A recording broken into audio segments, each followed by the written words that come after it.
बहुत पहले की बात है। मुगल सल्तनत में एक शहजादा रहता था जिसका नाम सुलेमान था। वह बहुत बहादुर और नेक दिल था।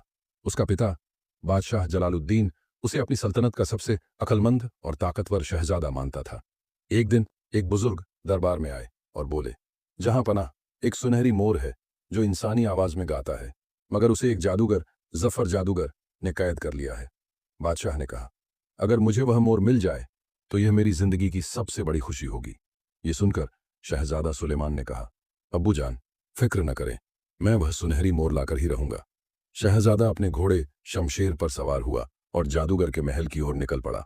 रास्ते में एक गहरा जंगल था जहां अजीबोगरीब आवाजें आ रही थीं, मगर सुलेमान डरा नहीं, क्योंकि उसे पता था कि जो दिल से नेक होता है उसे कोई भी ताकत नहीं हरा सकती।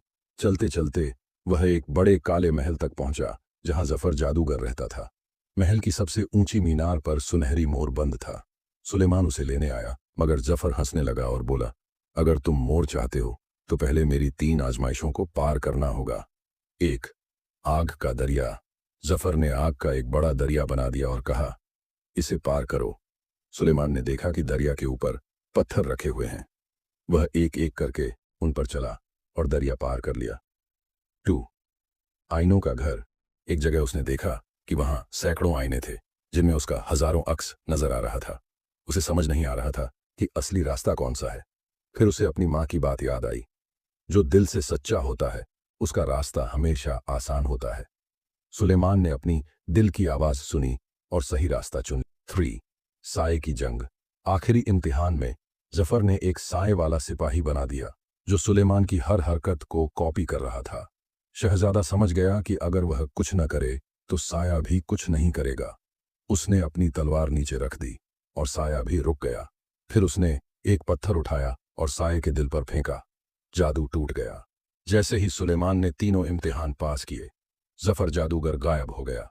सुनहरी मोर आजाद हो गया और इतनी मधुर आवाज में गाने लगा कि जंगल के पेड़ भी झूम उठे। शहजादा सुलेमान ने मोर को अपने कंधे पर बिठाया और दरबार वापस आया।